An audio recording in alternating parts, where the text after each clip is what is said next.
So hello everyone, my name is Qusai Suwan. I am the policy officer at the Jordan Open Source Association. We are an association that is based in Jordan, and our main focus, we do multiple things. Like we are a community of techies who suddenly started being interested in social causes. And so it started with the open source concept, and then we started being more interested in digital rights and these kind of stuff. And now we focus, I am the policy officer. We have a policy team. We do some advocacy, some research, and so on. Today I'm glad to present two guides. These guides are for the civil society to understand AI, to kind of have an idea of the threats of AI, the threats it poses, and the current approaches to mitigate it. And we will have some idea about, we'll discuss if this is enough or not. We don't necessarily have answers, but we focus on giving and informing the civil society of the status quo, and with the tools to understand the jargon, what is going on, and all the details. We did this effort with ICNL, and I'm happy to present Mohammed Al-Nasser. Just briefly, he will tell us about ICNL and why they're interested in supporting this effort. Hello, everyone. My name is Mohammed Al-Nasser. I'm a legal counsel in the MENA region in ICNL, which means International Center for Not-for-Profit Laws. ICNL works with governments, civil societies, and international organizations about civic space and to improve the legal frame in the civic space. We're working now through the MENA office with actually. Okay. Sorry. So we're working in the region. Actually, I prepared something, but I'm not reading because the atmosphere of the all is like to talk informally. So we're working in many countries in the region. We're working in Morocco, we're working in Tunisia, we're working in Lebanon, we're working in Jordan, Yemen, and other countries, in Palestine and other countries. We're trying to improve the legal framework all over the world, actually, but in more than 100 countries in the world. Our office in Jordan and the HQ is in Washington, D.C., and we're working with 100 countries. Digital rights is something very important ICNL is focusing on. And why? Actually, the legal is the frame of the digitalization and the digital transformation. So the problem is that the technology and the digital is very fast now, and the legislation amendment is very slow compared with the technology. So this is why we're focusing on this, and I will take the whole space to Qusai to continue the presentation. Thank you, Qusai. Okay. Test. Thank you, Mohammed.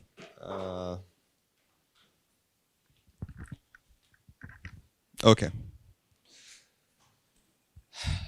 So the goal of this session is to basically, we're creating these two guides. We are currently in the final draft phase of having these two guides, and we want kind of to know what do you think of them?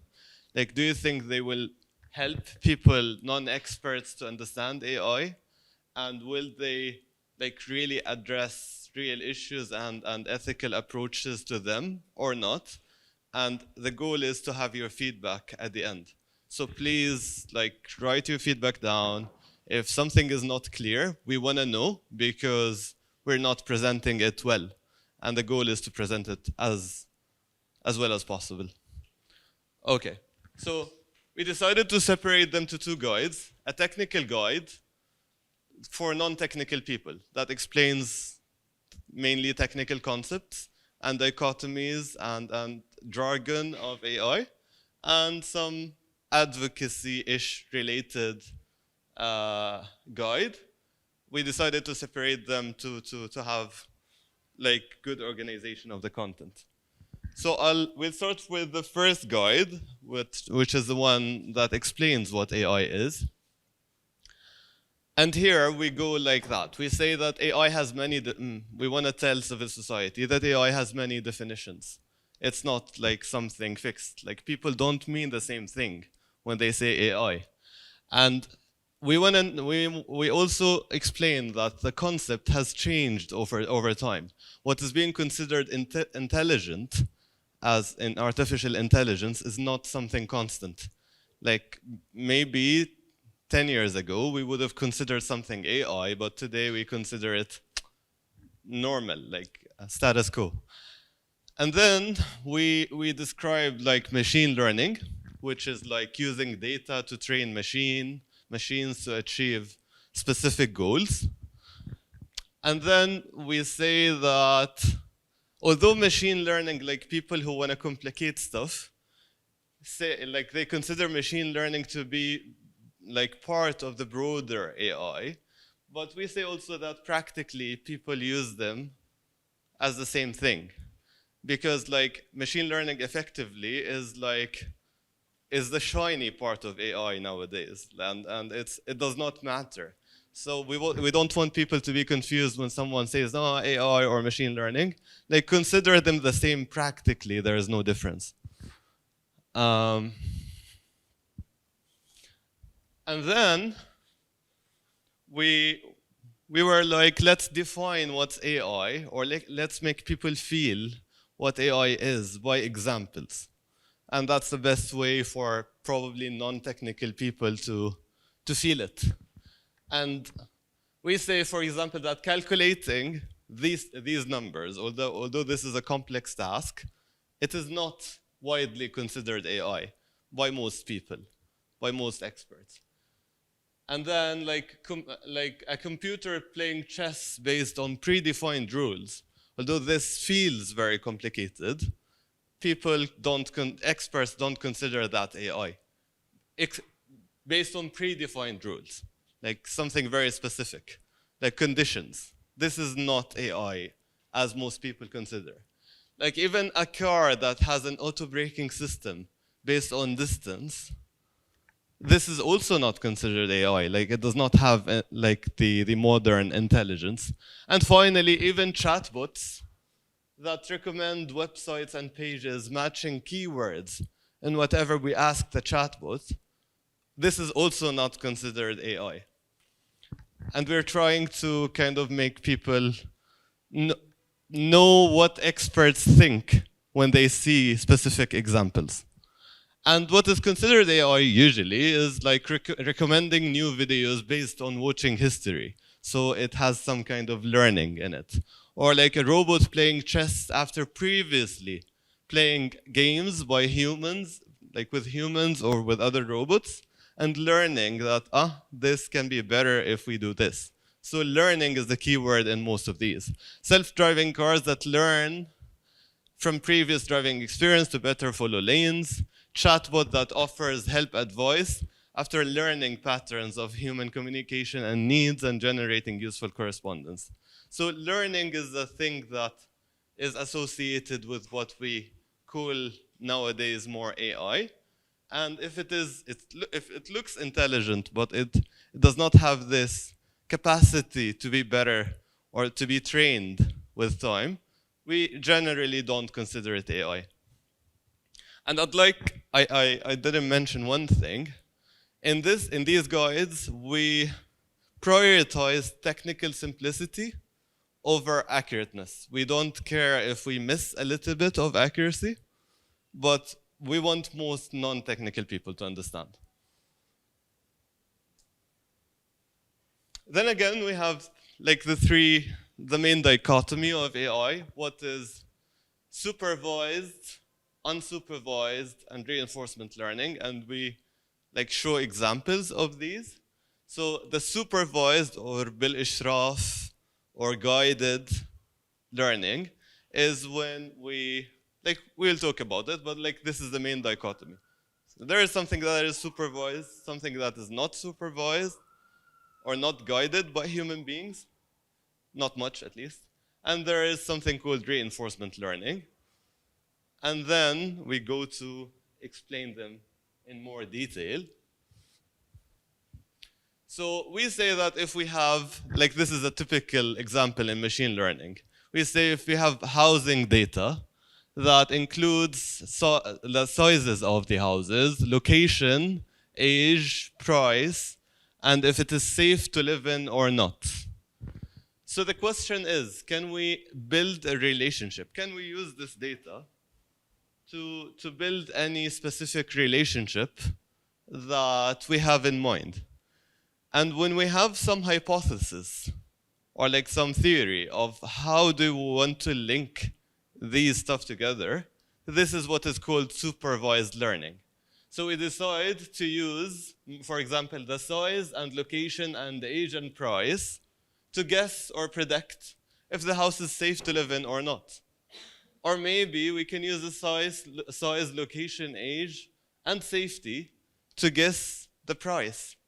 And when we do this, like as we theorize that this may work, and then we figure out the details and we train, and then this really works, like it gets to accurate levels, we kind of succeed in this supervised learning. And this is, like this has two sides. We also go into like, to have the reference of or like a measure of success, when we have data, we separate it into training data, testing data, and then we use in real life. We use the thing in real life. And when we train, we have data and we have kind of the right answer. We kind of try to explain,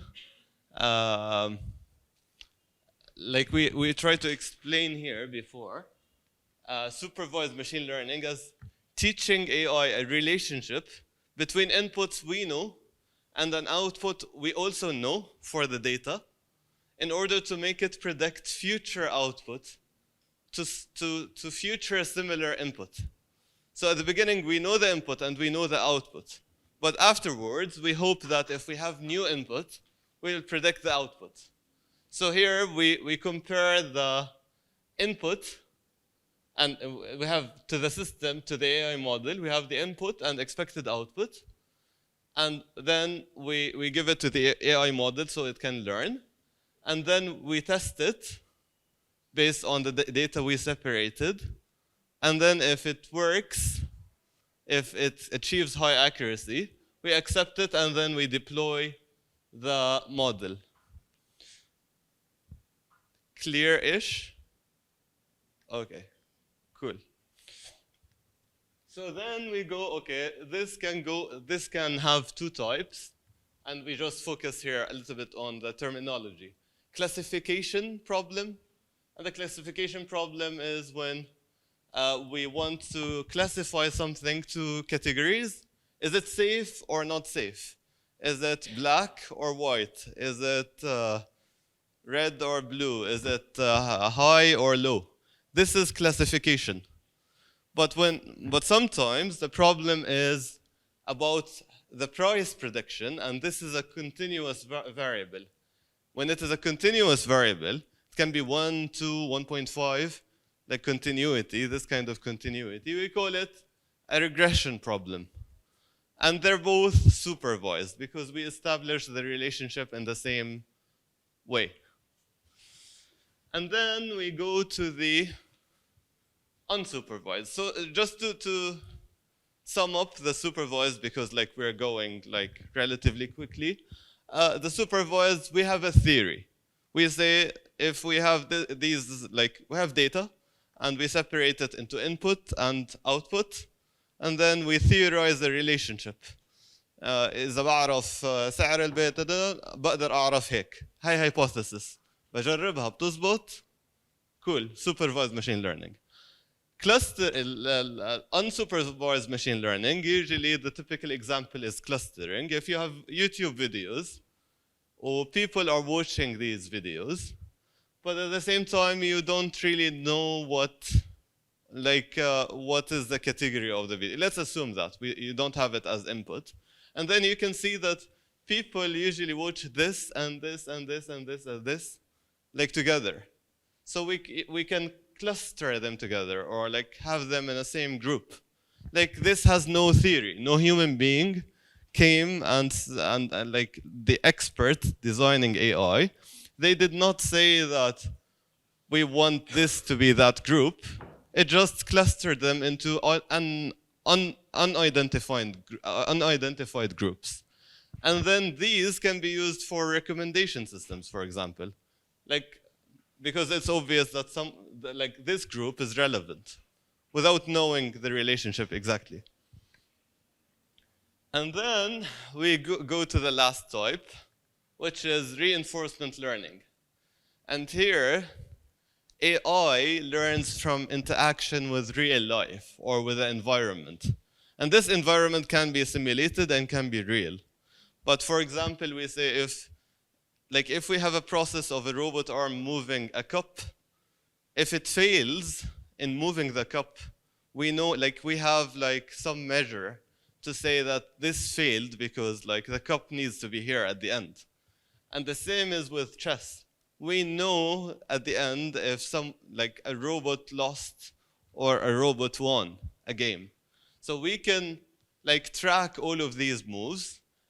This led to a win, so let me learn more of the moves I did, they're good moves.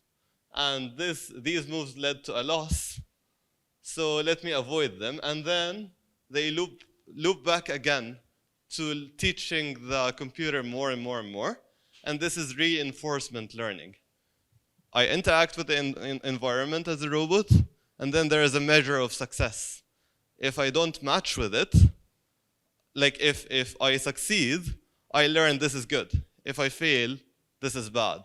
And then again and again and again.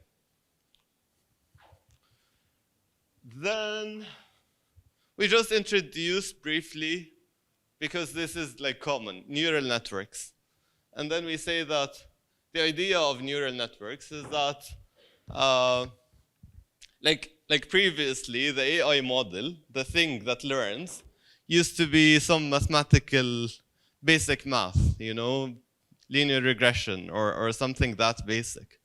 But at some point in time, we were like, okay, let's try something more complicated. Let's look at the human brain and see how it works.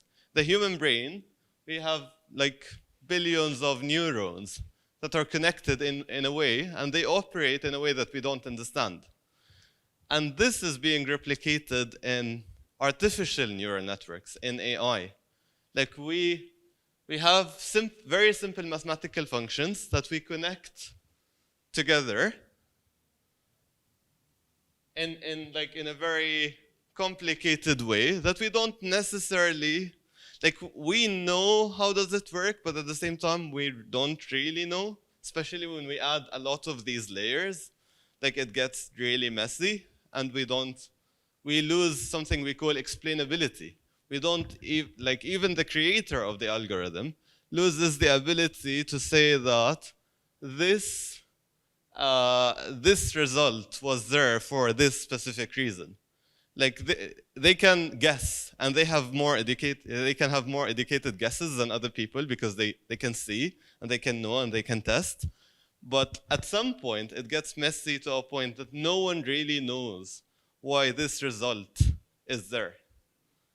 And that's very interesting with AI. And this is the most advanced way to do AI in a sense, or the most, when you see something that, really, a robot won Kasparov in chess, this thing right here, that we don't really understand. And people, until now, they can't easily explain how robots beat us in chess. In a specific move. They don't know why this move is being taken specifically.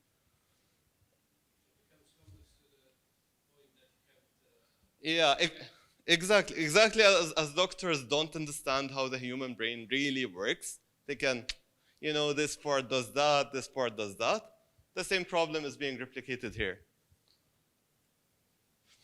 And then we end this guide by explaining what is narrow or weak AI, what is artificial general intelligence, what is super intelligence, and what is natural language processing.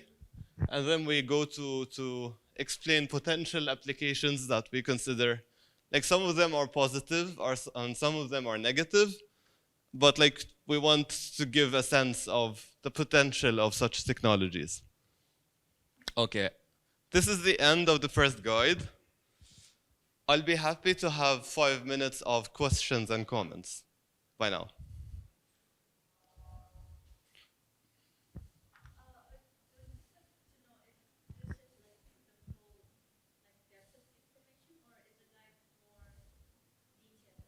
The guy is a little bit more detailed than that, but not much more. Because the guy does not, like we don't aim at creating like a technical community. We aim at like having people who just understand what these techies are talking about. That's the aim here. Sharif and then Dia. Thank you. Thank you, Qusai. Well, really congratulations for this, because you're making what sometimes, whether in the industries or even parliamentarians, authorities, etc., they try to present us as something like some sort of a miracle or some sort of the solution to go to, which is, I mean, this is the kind of stuff that we really need when we speak to the general people, and even to the to lawyers or to parliamentarians, etc. Because to explain in simple words that these are just machines that could calculate some stuff very, very quickly. This is nothing magical here. There is no magic here. This is just machines that they work by answering a set of questions by true or false. That's it. You can call it AI, you can call it artificial miracle, etc. But there is nothing magic in there. And really, congratulations for the guide. Thank you, thank you. Dia, please.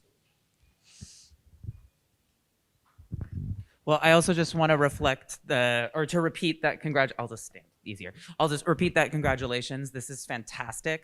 And I'm even realizing, like, as you went through, some of the things that I've said were not inaccurate, but were not great explanation. So I think that there's just a lot of potential for this guide to be used by advocates when talking to politicians and to people at companies, because we are hearing over and over again these recommendations and legislation around AI that is not based in reality. It's not based in what's going on at all. So this is fantastic. And I would really love to, I don't know how you're gonna, it's not released yet, right? Not yet, it's very soon. I would love to take the guide and maybe do like a blog post or something talking about this, how this specifically applies to content moderation.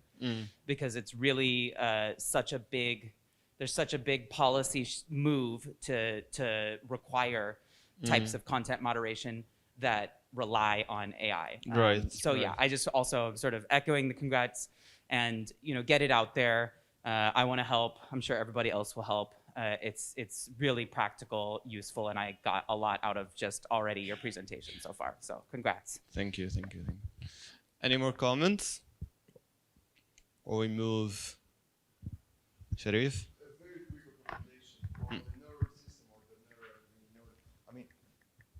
This could also be easily explained and say that if humans, they just take enough time, they would be able to explain what's happening. That's it.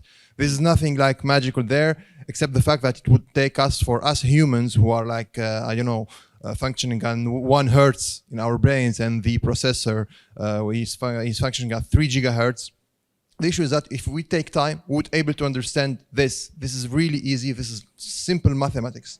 Yeah. So if you could add this to, again, saying that there is nothing magic there. There is no, right. I mean, it's very basic Boolean stuff. Yeah, definitely. The thing with difficulty with explainability is that it starts with very simple, actually they're the most simple type of mathematical functions, like the units, but they're connected and they're being used in a complicated form. And this complexity is like the complexity is because we have many layers and many connections, so people like don't bother to think about it, and because like we need a lot of effort to explain each layer and so on, manual work, so we don't even bother to do it. But yeah, in reality the nodes are very simple. Sorry. Yeah. Actually, I'd just like to piggyback over on his comment, is that as someone, I'm like a senior in computer science, and I've honestly been studying a lot of machine learning recently.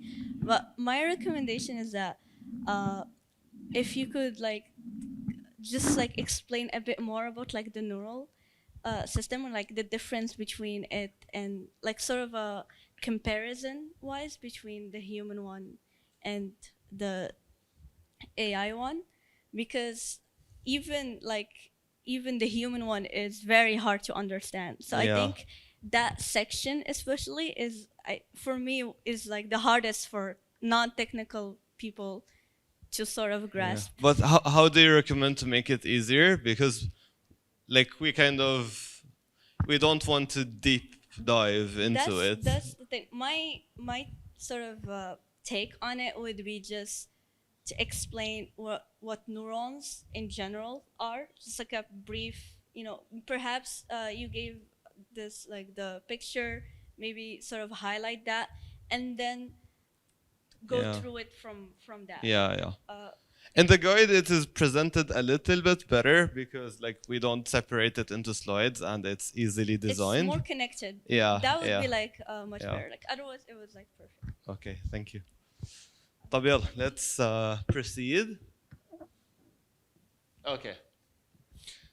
This is the second guide. Now we're talking about AI threats, and we're directly talking to civil society that we assume they understand AI basics because maybe they read the first guide or they know it from before.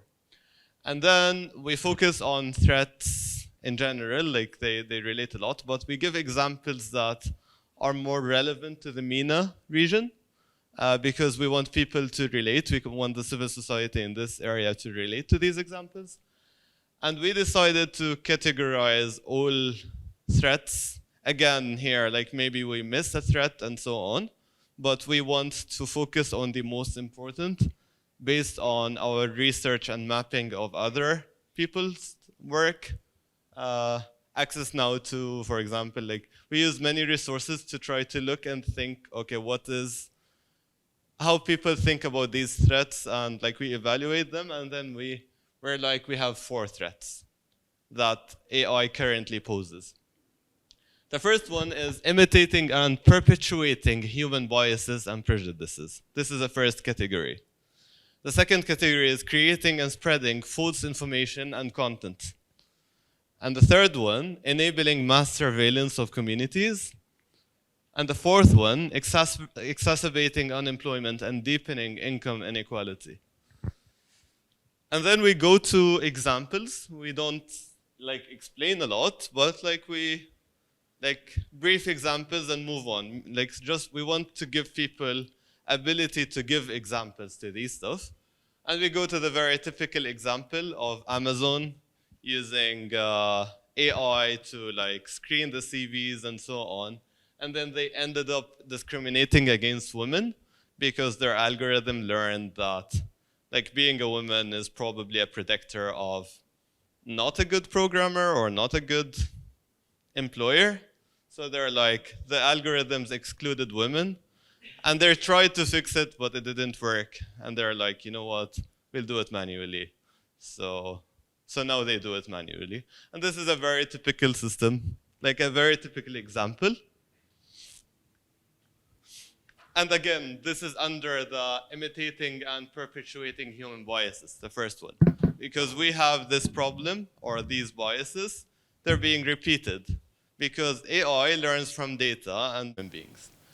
Again, here we have another issue, which is like being debated a lot in this community. MENA has done a lot of work related to that, for example. In 2021, Instagram and several other systems, but Instagram specifically, banned the use of Al-Aqsa hashtag, the mosque, and they associated it to some terrorist organization as per the categorization of the United States. So, sorry? Yeah.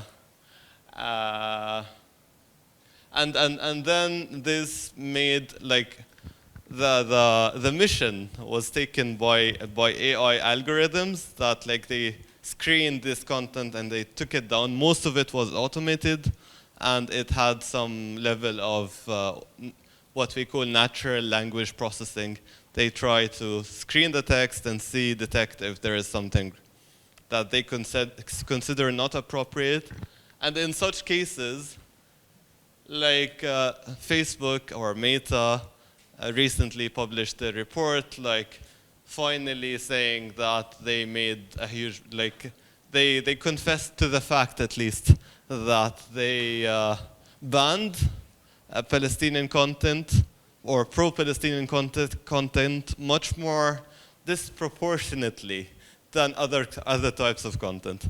So they kind of confessed to the bias, but like this is a long process and a long fight to, because there are a lot of aspects of it not recognized yet, at least in the opinions of the people who work on it. I hope I didn't misrepresent what was going on. Okay. Next, we go to creating and spreading false information and content. And we here focus on AI's ability to make up convincing stories and fake news from scratch. And these like can focus on specific topics and can be guided by human beings. So humans can like, yalla, let's have a campaign, or let's generate a content about this kind of topic with these kind of opinions. And like content can be generated in a plausible manner in a way that humans will read, and they will not even suspect that this, most people at least, they will not suspect that this was generated by a machine. So that is, the threat here is like to control or manipulate public opinion and human consciousness. And it's like if you have the ability to create content and spread the news, you have too much power, probably. So that's the issue here. Yeah. And with the targeting ability and with the profiling ability, like, let's teach these people this idea, or let's change the conviction of this nation that this issue is important. Another side of creating and spreading false information content is like deepfakes. And deepfakes, like deepfakes is the ability to synthesize media, including images, videos, and sound recordings that sound like and look and feel perfectly real. Nowadays, most of them are not really perfect, but like they're like the progress is like insane. Like very soon, these will not be even, we will not be even be able to tell probably if this is, like, do you know who is Obama here? I don't know. like what is created by the machine and what is not created by the machine.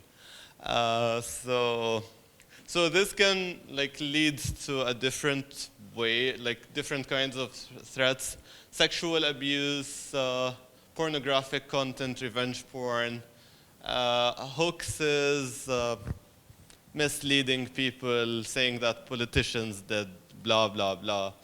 And this is like, we can very easily soon create anything about anyone. And we will not, like, films will not be used as much as evidence anymore because it will be a mess. And that's the threat here. Then we go to enabling mass surveillance. We can AI enables detailed profiling of individuals, including your pimple here, and it will, like it has the ability to identify people in facial recognition, and we all know that this is like in Facebook or like in many other social media, like we know that they process our faces and they can identify them easily. But like there are more interesting aspects to that. Like research have shown that we have digital signatures or like signatures in so many ways. Like the way we move has some sense to it that can be identified. So my face does not need necessarily to show for me to be identified. The way we move the mouse is also signature. The way we press on the keyboard, the keystroke, and combinations of these are like very easy. Like if we can combine information about someone, we can very easily identify him. And this can be done, voice print, eye movement, talking, like many, they call them biometrics. Sharif, probably you're an expert on policy. How we walk, exactly. Yeah.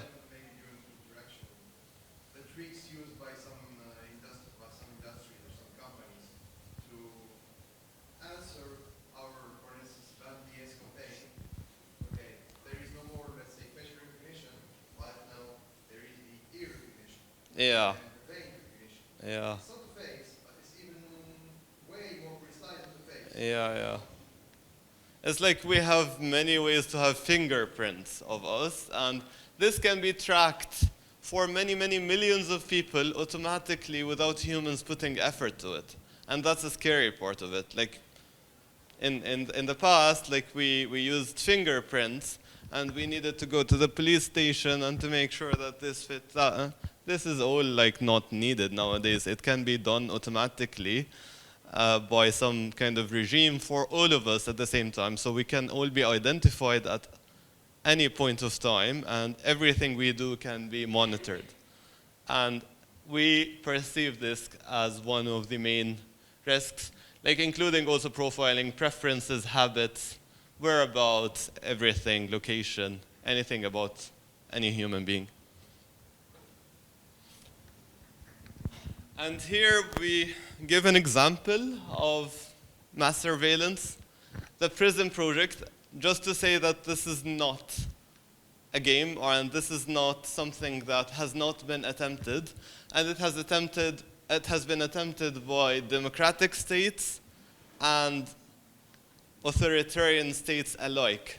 And this is the first example of a US agency, the NSA, like it kind of forced many companies, not really, because some companies refused and they had faced no consequences, but they were afraid of not complying. So many companies complied with the NSA and were sending data right away to them so they can process and profile millions of people around the world globally. Actually, the main target was the citizens, non-citizens of the United States. They were profiling everyone else. And they were saying, we can profile US citizens, but we will not target US citizens with this, but they will obviously target other people with that. We don't have much more, like, we have information now about this project. This was top secret at some point in time, and it was like a whistleblower told us about it. Now he's in Russia and so on. It's complicated, but this is interesting.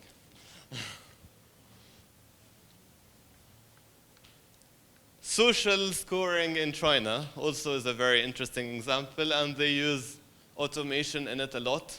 So if you throw something in a train or like throw garbage, do something wrong that the government does not want, your score go down. This is first of all monitored. Your score goes down, and this can affect many things, including like from simple, let's call them privileges, to using first-class trains. Like if you have high score, you can do that. But also it can be risky in a sense that some people are not allowed to travel easily if they have very low scores. So, and the potential is like, you have all the potential in the world. After you have scores for everyone and you have criteria of what's right and wrong, you can do whatever you want. And the last threat we tackle is like unemployment and income inequality. Robots can easily replace, this is typical, I won't go into details, robots can easily replace humans in many things. Laborious jobs, self-driving cars, like we expect many people to be obsolete very soon because simply robots are probably more competent at doing these kind of stuff, and it's more efficient for it. And then the other side of the coin is that because this is possible, because now we can produce goods and services without the need of human beings, the minimum guarantee for like this pyramid of wealth is not now guaranteed. Like people are not even needed as like labor in the very bottom of the pyramid. Like they're not, like we can have goods and services without them.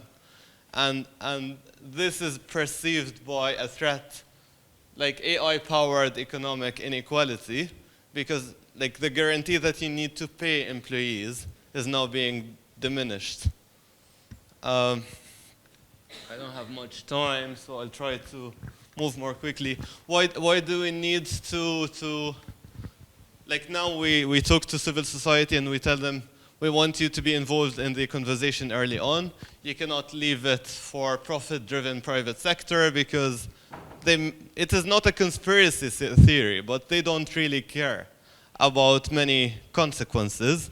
And since you care, you should be involved early in these kind of topics, and you should understand a little bit about AI so you can contribute. We give examples of how current systems in the region are tackling this. And global frameworks. Most of the world decided to do like ethical frameworks for it, and maybe there are ways to contribute to these ethical frameworks. Like there are recommendations nowadays for these, for the development of these frameworks to be inclusive. They should include the civil society. And finally, we shed the light on the fact that regulation early regulation may be necessary in a way that, like people, and we present the typical arguments against that. We say that politicians don't know anything. Like a typical argument would be that politicians don't know AI, so they can't regulate AI. So خلاص, like they shouldn't be involved in this whole talk. Or the second one, that regulation will kill AI innovation. And both may be valid. We're not saying that like these are wrong, but we say that the threats that come out of AI may be worth the risk anyway.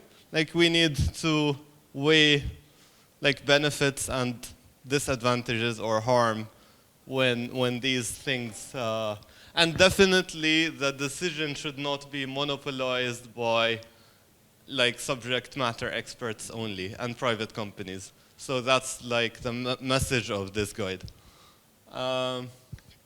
Finally, we have like kind of a toolkit for like for civil society when they when they want to ask questions about AI. Like these are the typical questions that are being asked with categories, so that they can be guided in the way that at least they can cherry pick questions that they care about, but these are being asked globally. And finally, this guide is presented in Arabic and English. We will have two versions. And that's it. Comments and questions, please.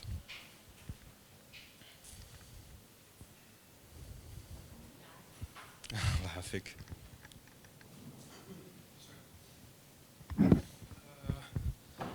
When we talk about ethical AI, do we talk like about also the way artificial intelligence analyze emotions of the users, or are we talking about the ethical questions related to AI? Usually, ethical frameworks address these very specific points in this slide. They try to establish governance and accountability. So no one say like, I'm not responsible for what AI does. Like, you're the developer, you're the user, you're the deployer of AI. So you should be accountable for it. And we should have like some kind of, let's call it scrutiny or something on these processes so that we can know that things are going well. Fairness and non-discrimination, they should be tested. They should be kind of at least tested for bias, and bias needs to be minimized. Human agency and dignity needs to be somehow preserved when these systems are being used. Transparency and explainability, reliability and safety. So they kind of address, it's like the code of ethics when you are an engineer, you want to build something. There are things that you need to focus on, and they follow the same approach. Exactly. It actually makes sense because you can't build a machine that has ethical properties. It's something related to human, and anything acted by AI, it's actually just the shadow of our human bias. Exactly. So you have to put accountable the people who are doing this and enforcing these policies on them to make sure that AI will be fair, at least. These frameworks are usually targeted for developers of AI and users of AI. Users as in like the ones who purchase AI systems to deploy them. For both of them, right. Makes sense. Thank you. Sharif. Yes, thank you. Well, actually, unfortunately, one of the most ridiculous arguments used by whether industrials or some parliamentarians or politicians affiliated or financed by these industries that regulating AI will kill the innovation. Is that like saying that regulating medical trials will kill the innovation in the medical field, which is total nonsense. I think that we as human beings to develop a vaccine in less than 1 year for COVID.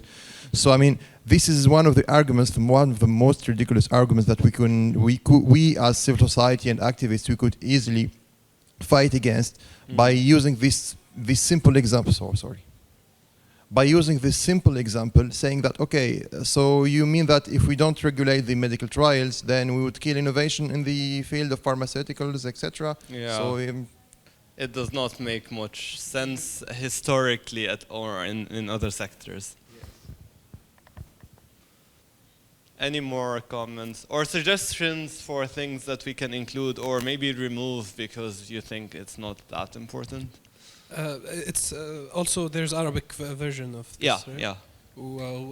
When is it's gonna be open source? Like anyone can use this? Yeah, that's the plan. That's amazing. That's great. Yeah, thanks. I have a suggestion regarding the main 3 themes that you suggested at the end. I think one main problem that nowadays faces like the AI and digital rights in general is that the AI and digital rights in general is more the colonial approach that is used basically to regulate and to shape the field. So I would say one big question that should be asked is about how we can shape the AI in a very decolonial approach. And the decoloniality here is really important, and I think it's beyond the transparency, it's beyond reliability and safety, because it's also who's taking decisions, who's designing this, who's designing our future, and how we are fitting into certain contexts and certain communities.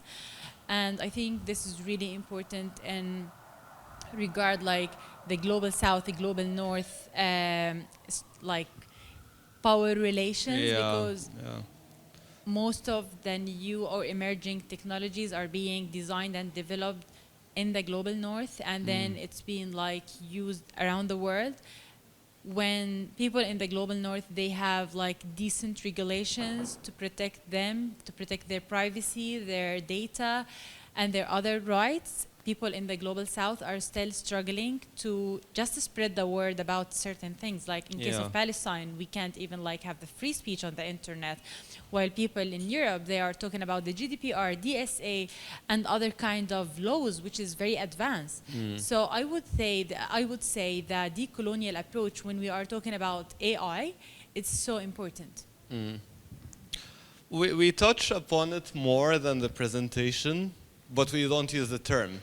Like we say that when you control generation of content and you are the source of a lot of data, there is a lot of bias towards the generator of data, and like these kind of opinions are amplified, and other people are, in a sense, being forgotten. But I'm not like. Generally, we use neutral terms more, like closer to facts. Like decolonizing is a political opinion usually, or like so I'm not sure. Like we need to have this discussion to use such. I believe in it personally, but like should we use it in the guide is another question. Dia. Can you still describe that? You can just describe what decolonization is without using the word. Exactly. And yeah, I strongly agree with that comment. I think there's it would be helpful, probably not to include in the guide, but maybe at least just link to some of the examples of regulatory proposals that we're seeing. Because of course there's the AI Act in the EU, so there's a lot there to look at. It would be too much to add into the guide, but just maybe to link to it, I think would be helpful or mention. The AI Act of the EU? Yeah. Of the EU, sorry. Yeah. Yeah. Because I think it's probably the most, well, it is, not probably, it's definitely the most comprehensive proposal. Yeah, yet. so maybe at least we should add it to the references of global framework. Yeah, just so people can look at it. And there's good and bad pieces of it. And it does go into a lot of the specifics. Okay. So, yeah. Yeah, fair enough, yeah. Thank you.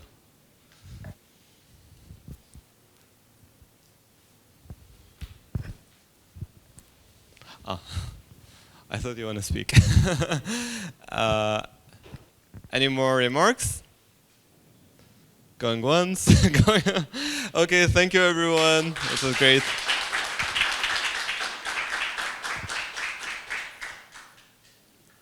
Thanks a lot.